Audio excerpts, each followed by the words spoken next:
You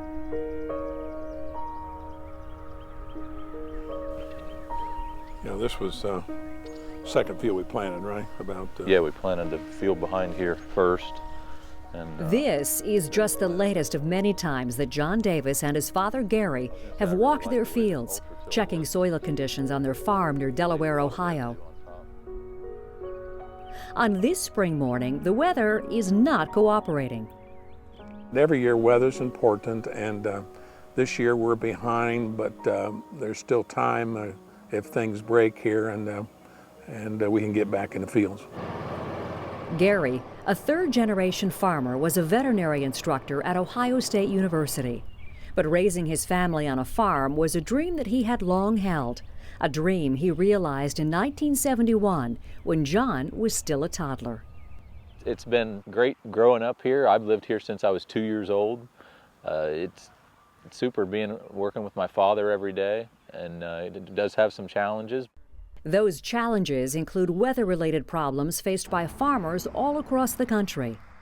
Not enough rain, even drought in some areas, too much rain in others. I got about 70 acres of that field planted, and I need to do there's 40 more out front. We've got about half the corn planted, which is pretty good for us in our area right now. Besides row crops like corn and soybeans, the Davis family raises wheat and a little bit of hay. Part of my role in managing this operation is risk management control in terms of spreading the crops, spreading the varieties, utilizing crop insurance, utilizing multiple marketing tools, all in an effort to minimize those risks. All of those variables play a role in whether farmers turn a profit on a crop or even have a crop to bring in when the growing season is over. But as they wait for the weather, there are plenty of other chores to be done. Maybe just grease it up a little bit. It looks like this head needs straightened out a little bit. Their work, however, is not limited to the farm. Gary, John, and other growers work cooperatively to address increasing input costs and make their crops more attractive to consumers.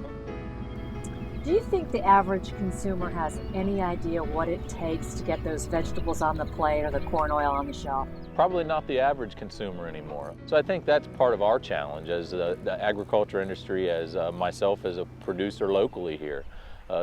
Try to do some things even in my own community to get the information out so people can understand, you know, where the bacon comes from and where the steak comes from or where the vegetables come from.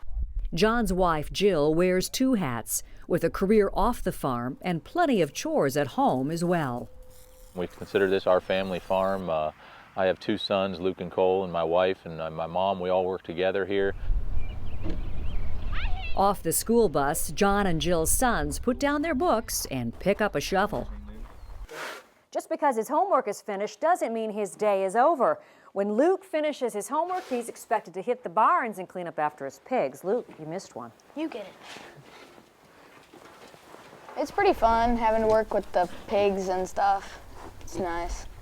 When they're this little, I usually just check the water and the feed and get in there and play with them a little bit. The corn, soybeans, and wheat raised here are one small piece of a complex economic picture affecting everything from the price of food on our tables to the price of fuel in our vehicles. The energy resources that we're starting to develop through our agricultural industry now has been substantial and is going to be, I think, a very viable industry in the future.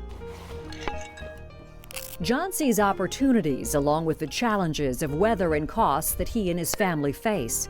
And he sees those opportunities as a harbinger of positive things for his family and the future.